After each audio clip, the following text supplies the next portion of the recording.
Supreme Court's fresh 24-hour deadline to SBI ends today. Now, this after the top court dismissed SBI's plea seeking extension, directing it to submit details of electoral bonds to the Election Commission by end of the day today. Now, just to remind you, a day earlier, the Supreme Court pulled up SBI and asked the bank what it was doing for the past 26 days in response to the plea filed by the bank to extend the deadline given to them till June 30th. Remember, the top court had originally asked SBI to furnish details of electoral bonds by March 12th, which the bank did not. Instead, the SBI sought more time, citing practical difficulties and the complex nature of the task. Now, if the SBI misses this deadline, also, the Supreme Court has warned of serious action. Not just this, the Supreme Court has also said that it would initiate contempt proceedings against India's largest bank.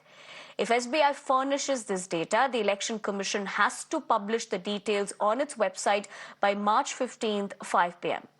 Remember, all of this started after a constitution bench of the Supreme Court had struck down the electoral bond scheme on February 15th, calling it unconstitutional and violating citizens' right to information.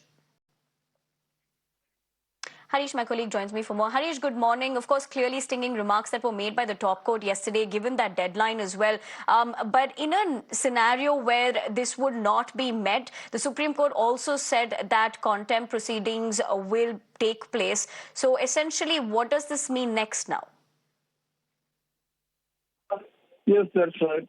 In fact, yesterday, by delivering the judgment, the Supreme Court Constitution Bench has clearly put the CMD of the State Bank of India on notice, saying that any willful disobedience of our February 15th order will be taken very seriously. And as of now, we are not issuing any notice on the contempt plea, but we will consider initiating contempt proceedings if our order is violated.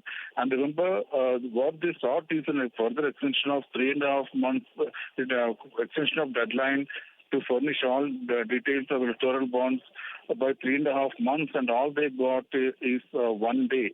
So as per the new order, the SBI has to furnish all details regarding electoral bonds to the Election Commission of India by today evening, and the same details have to be uploaded by the Election Commission of India on their website by 5 p.m. March 15th. Yesterday, there were a series of stinging questions from the Supreme Court bench when Harish Salve for SBI got 3.5 months extension.